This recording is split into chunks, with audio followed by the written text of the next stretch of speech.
lucha con firmeza para conservarla. En este proceso electoral va usted a escuchar a candidatos que ofrecen muchas cosas, dependiendo de lo que vayan a querer escuchar sus electores en el lugar donde están. Sin embargo, ¿hasta qué punto son creíbles estos candidatos? La demagogia del discurso como tal. Impresión sobre el tema. Sí, hemos podido verificar a través de estos días las contradicciones permanentes del candidato Julio Guzmán, más aún ahora en Arequipa, ¿no? Donde él dice que va a proceder la consulta previa y luego dice, no, por presión, digamos, popular, ya no va Tía María. Entonces, ese doble discurso, digamos, cambiante, voluble, de acuerdo al síntoma popular, es muy, pero muy preocupante, Juan José. Doctor Vargas Sánchez. Yo voy a decir una cosa que nadie lo ha dicho hasta ahora. Por lo menos los candidatos parece ser que o no conocen el tema, o tienen miedo, etc. Por ejemplo, en el caso de las de Conga y Tía María, ¿no? A eso se refiere usted. El proyecto Tía María. Muy bien. Da la casualidad, no es casualidad, quizás la coincidencia geográfica, que tanto Conga en Cajamarca y Tía María en Arequipa son dos centros mineros que están en las dos primeras regiones agrícolas del Perú. Habría que preguntar a los candidatos, de acuerdo con un criterio técnico, científico, ¿qué cosa es primero? ¿La mina o el agro? En zonas agrícolas. Cajamarca es el primer país agrícola, la primera región agrícola y ganadera del Perú, y lo es también Arequipa, ejemplo de agrícola. De otro lado, la agricultura da la proporción de mano de obra entre la agricultura minera es de 26:1. 26 en la agricultura, 1% en la minería. De manera, ¿qué cosa es primero? Aquí esa es la cuestión. Sí, Harold, cuando tú dices la demagogia del discurso, te refieres pues a la mentira, ¿no?, que llenan estos señores con tal de capturar el voto de un electorado en su mayoría no iniciado o en su mayoría, y hay que decirlo, que se deja sorprender por estas promesas que se hacen de acuerdo al escenario, ¿no? Yo pienso que esto responde a que los programas de gobierno no tienen ese sustento ideológico que tenían en otras épocas los programas, ¿no?, que te proponían estos candidatos que venían pues de la escuela de la izquierda, de la escuela socialista o de la escuela liberal. Ahora tienes a los famosos tecnócratas y el tecnócrata pues tiene que resolverte las cosas pragmáticamente. Sin embargo, hay una crítica precisamente a Verónica Mendoza porque proviene de una cantera política, tiene una mirada, entonces se le critica precisamente por su discurso, porque lo tiene, porque tiene un discurso político. Los otros no lo tienen, entonces no se le Pero critica. yo quiero decirle algo, no se trata de tener temor. O es la mina o es el agro. Hay algunos que dicen que las dos cosas pueden marchar juntas. Eso no es cierto. Pueden marchar cuando están a una distancia prudente, pero no cuando la mina está en la plaza de armas de Arequipa, pues, o cuando se acaba con el agua. Voy a ponerles un ejemplo. Hace 10 años más o menos, o 8 años más o menos, hubo un gran proyecto petrolero cuando el petróleo estaba en alza. Y ese lote petrolero fue descubierto en la reserva del Pacaya y el Samilla. ¿Se acuerda usted? Sí, claro. Bueno, un gran lote petrolero. Y se hizo una evaluación, ¿qué cosa vale más? ¿Qué cosa es primero? Si la reserva, como fuente turística que genera miles de empleos, la defensa del medio ambiente, de las especies, etc. Felizmente, técnicamente venció los claro. y no se hizo. Imagínense ustedes si se coloca allí un pozo petrolero, ya no existiría la región, la zona reservada. Lo mismo pasa en Cajamarca y algo similar pasa en Arequipa. La demagogia, Juan José, en la antigua Grecia nos demostraba fehacientemente las calidades oratorias, ¿no?, de grandes hombres en la historia, ¿no? Grandes filólogos que encandilaban masas, ¿no?, encandilaban a la gente en base a un discurso programático, político, filosófico, que realmente llegaba al mismo pueblo.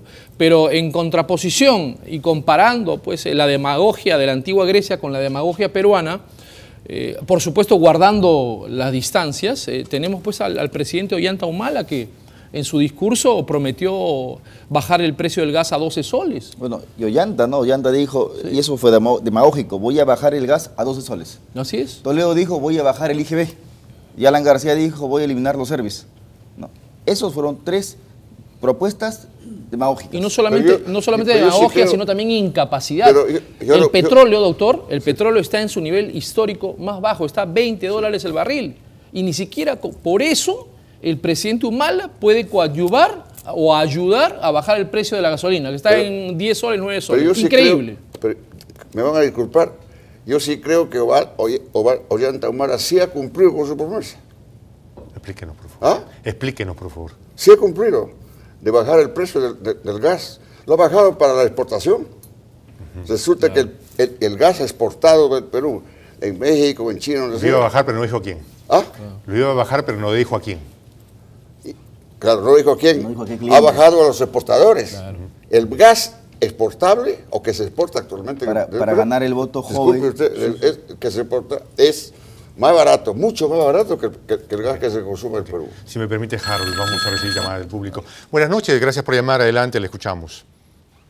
Felicitaciones a los panelistas y en realidad la encuesta que acaban de enunciar es un claro reflejo de la realidad del sentir peruano. Todos sabemos que el segundo gobierno de Alan ha sido exitoso. Por primera vez flameó la bandera del Perú en Wall Street. El tren eléctrico es una realidad. No podemos negar, a pesar de las encuestadoras Bamba, la realidad, señores, es que Alan va a ganar. Buenas noches. Okay. Buenas noches, gracias por llamar. Adelante, le escuchamos. ¿Aló? Brevemente, por favor. Sí, quería referirme al tema anterior de las encuestas que han hecho a nivel de los taxistas. Sí, adelante, le escuchamos. Me ha parecido que después de ver una fotografía, bueno, Alan García siempre está figurando ahí. Después la Verónica Mendoza y el señor Barrenechea. Pero ellos en otros canales, en los canales de siempre, que los ponen y salen los mismos actores de toda la vida, que son 5 o 6, últimamente están saliendo. Y me llama la atención que ahora sí he visto en los últimos puestos, bueno, ya salió el doctor Ángelo Flores Arauz, que lamentablemente no le dan cabida en casi ninguno de los canales, pero ya está figurando. Quisiera que usted, como canal alternativo, le dé prioridad o le dé un momento al partido Orden y a la gente con la que trabaja con él, que no salen en ninguno de los canales parametrados que son, usted ya sabe cuáles son, las encuestadoras que siempre colocan a los que les conviene. Ok, muchas gracias. Solo recordarle a nuestro amigo televidente que el señor candidato Ángelo Flores ha estado varias veces en el programa Boca a Boca. Buenas noches, gracias por llamar. Adelante, le escuchamos. Me llamo Félix León. Necesitamos que hable un poco más fuerte, por favor. Me llamo Félix León. Adelante, Félix. Félix León, de Cercado de Lima. De Cercado de Lima. Bueno, yo opino de que Alan García es el único que tiene la experiencia necesaria y la energía suficiente para revertir el problema económico en que nos está dejando este gobierno mal. Keiko no tiene la experiencia, PPK ya está muy de edad, Guzmán es un improvisado, Barnechea no tiene kilometraje para ser presidente. Pienso que la única persona indicada es Alan García. Gracias por llamar. Buenas noches. Adelante, le escuchamos. Aló, buenas noches. Adelante, le escuchamos. Muy buenas noches. Ante todo, las felicitaciones a los panelistas. Quería hacer un aporte. Yo, paradójicamente, he trabajado en las dos áreas. Necesitamos que hable un poco más fuerte, por favor, señor, si me permite. Ok. Yo he trabajado en las dos áreas en las cuales ustedes están tratando ahorita. En lo que es investigación de mercados, he trabajado para la empresa Apoyo Opinión y Mercado, hoy Ixos. He trabajado en Datum, analistas y consultores y demás. Inclusive he ocupado cargos de importancia como jefe departamental. Y a mí me consta, en lo que hacen las encuestadoras, es trabajar con el margen de error.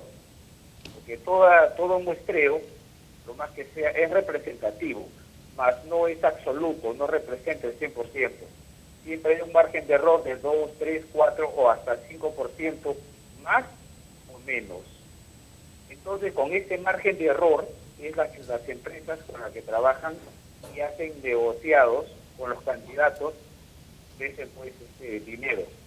Y con eso manipulan las encuestas. Y eso a mí me consta porque yo he trabajado en estas empresas anteriormente. Y actualmente tengo una pequeña empresa, pero cuando las cosas no van tan bien, salgo a taxiar. Entonces, en el trabajo, en el oficio del taxi, pues tomo el pulso al panorama electoral y yo consulto a mis pasajeros sobre qué intenciones de voto, ¿no? Por quiénes votarían. Y bueno, las respuestas son diversas, pero es cierto lo que están diciendo ahí, que hay un voto escondido. El voto escondido es por el partido aprista, porque ha habido una campaña de satanización todos estos años, donde decir que ser aprista es dar vergüenza, o sea, se sienten vergüenza decir que van a votar por el APRA. Okay. Muchas gracias, buenas noches, adelante, le escuchamos. Aló, buenas noches, brevemente, por favor. Buenas noches. Sí. Realmente yo no sé por qué le dan tanta importancia a la declaración de este sujeto, un reo contumaz, un delincuente, Alan García Pérez. Aló, bueno, buenas noches, ¿tenemos más llamadas? Es la última. A ver, bueno, tenemos varias llamadas, de hecho alguien que dice que ha trabajado, que ha sido parte de esta organización y que tiene un margen de error, que es el que finalmente se pone en subasta. Se pone en subasta. Todos lo sabemos, ¿no? Que estas empresas encuestadoras, CPI, Datum, Ipsos, IMA, IMACEN, todas de una u otra manera están ligadas, ¿no? Siempre a una contribución económica de parte de los candidatos de turno. Eso lo sabemos, es pan de todos los días. Respecto al candidato García, creo que un oyente habló algo sobre él. Alan García, si bien es cierto, ha tenido pues muchos inconvenientes con el tema de los narcoindultos y varias cosas más, él a pesar de todo es un candidato peligroso que nunca podemos dejarlo hasta el último lugar. Nunca podemos liquidarlo a Alan García porque él es el único o uno de los pocos candidatos que él sabe aprovechar espacios políticos. Y en este caso se están dando muchísimos errores de los otros candidatos, los cuales García podría aprovechar supinamente esta posibilidad y tal vez colarse en el grupo de los 3 primeros faltando 40 días para la elección.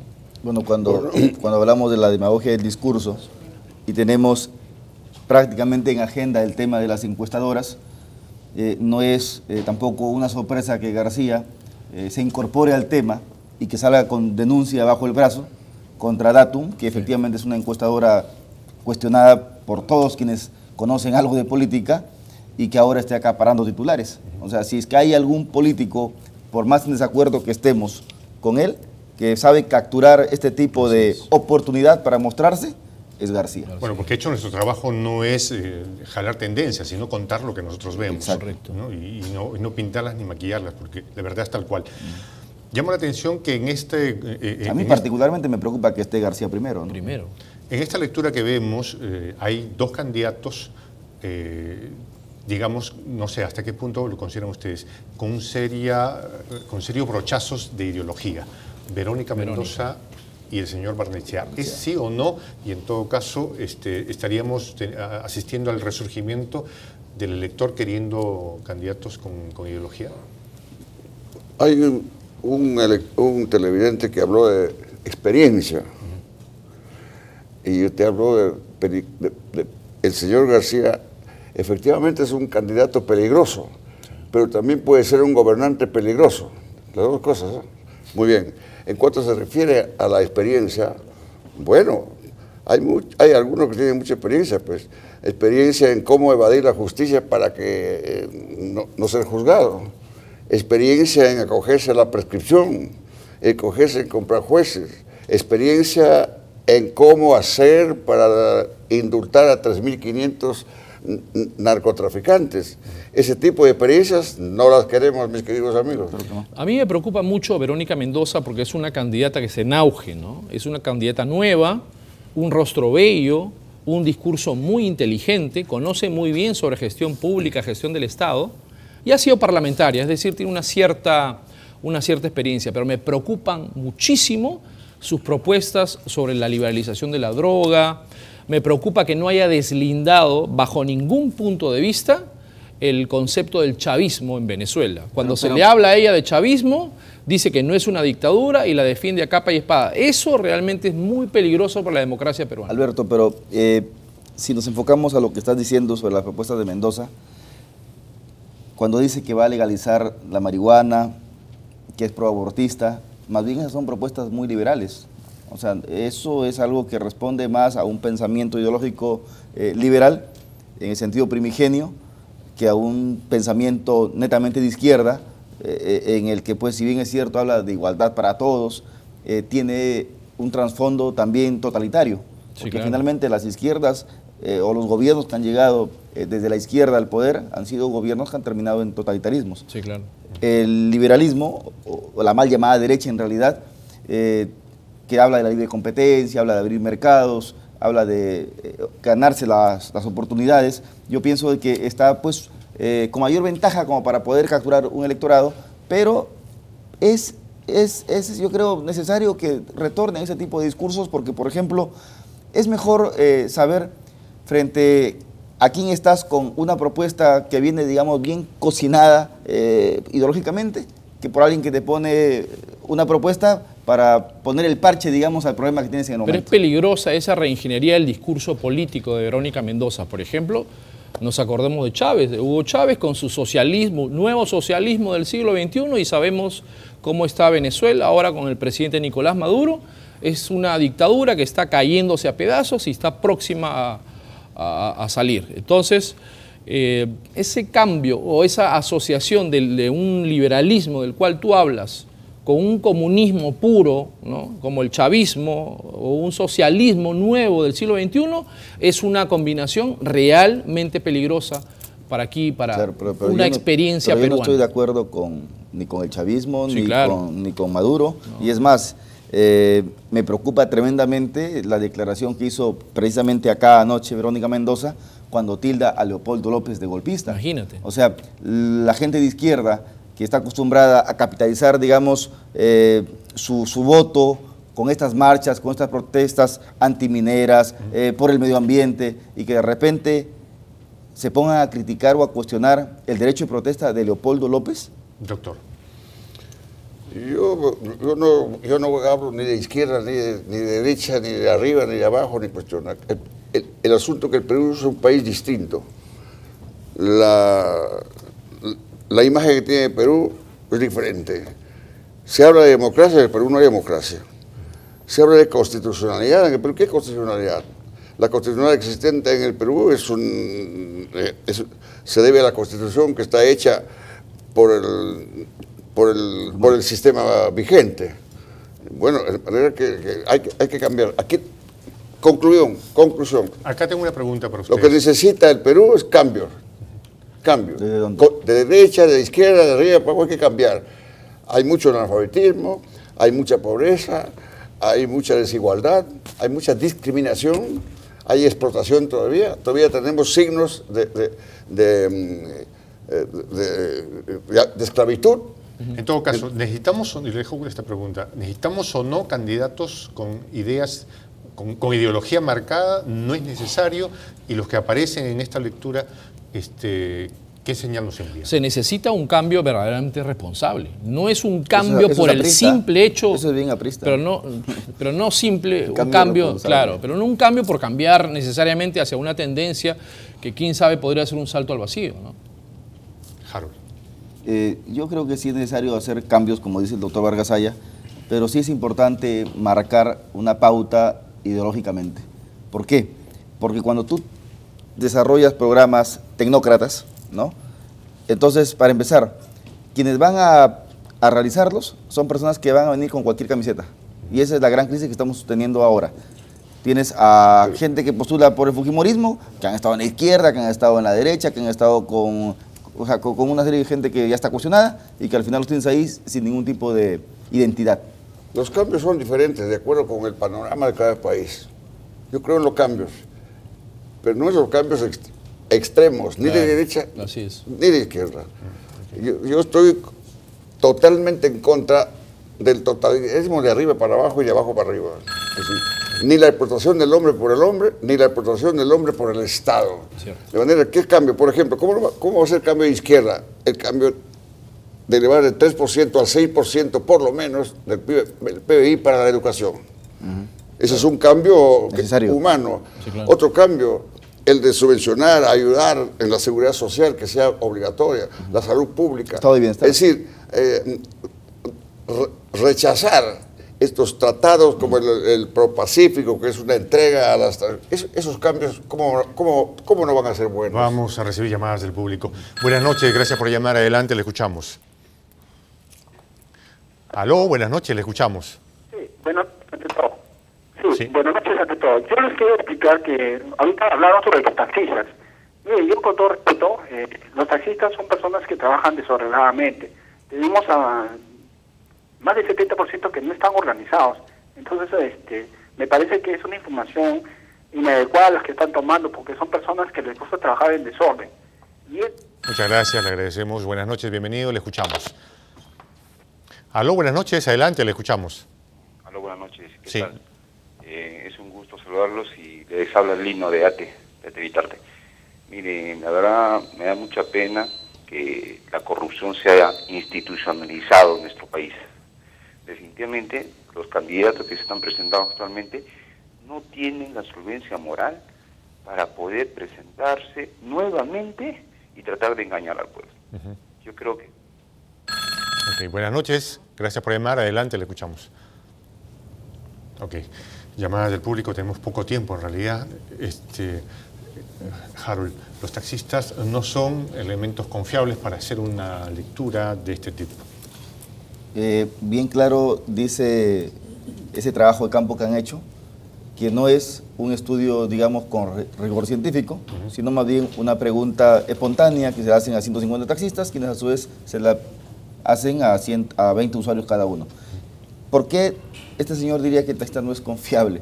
O sea, finalmente decir eso o afirmar eso yo creo que es una falta de respeto a personas que en su mayoría, aquí en el Perú, o son abogados, o son médicos, o son ingenieros, o son profesores, que no tienen trabajo y que se están buscando la vida con un vehículo, trabajando más de 10 horas al día para poder llevar el sustento a sus hogares. Yo creo que sí es confiable, porque los señores taxistas también son ciudadanos, claro, ¿no? Ellos pueden trabajar desordenadamente, pero la medición que ellos hacen muchas veces ha sido la mejor. Es decir, los taxistas, digamos, trabajan todo el día con diferentes ciudadanos, con diferentes usuarios, y ellos siempre recopilan el sentir de esa gente, y por eso es que se puede dar una medición, digamos, puede ser parcial, pero muy válida para una medición electoral.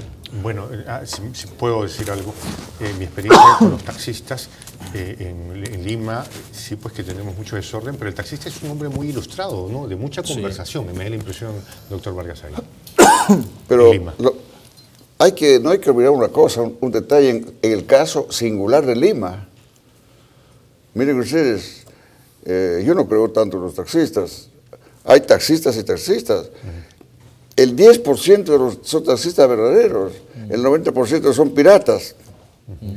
Miren ustedes, en la gran ciudad como Buenos Aires, que tiene 14 millones de habitantes, hay 70.000 taxistas, pero taxistas profesionales. Que son, en el Perú hay 230.000, que de los 200, solo 30.000 pueden ser taxistas, el resto, ¿qué son?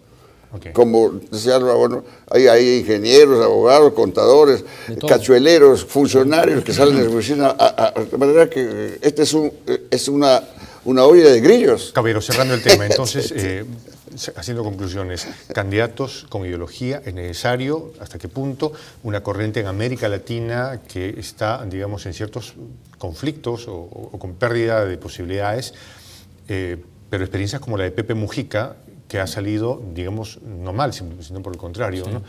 Pero Pepe es un Mujica, candidato con Castillo, Pepe Mujica no es un aventurero. Pepe Mujica es un líder de un partido. Lo que necesitamos en el Perú no son buenos ni malos candidatos, necesitamos partidos políticos, que es cosa muy distinta, ¿no? Y hay tanta orfandad en los candidatos presidenciales que estos candidatos ideologizados vuelven a subir al proscenio electoral increíblemente. Eso solamente se da acá en el Perú. Bueno, efectivamente, lo que hace falta acá es tener partidos políticos institucionalizados que respeten su democracia interna. Y es verdad, ir más allá de izquierdas y de derechas y pensar en recoger lo más importante de estas dos ideologías de nuestra etapa moderna, quizá el estado de bienestar que postulaban los socialistas y la libre competencia que postulaban los liberales. Yo creo que por ahí puede encontrarse, digamos, un equilibrio para poder pensar en un Perú mejor y no en un país polarizado.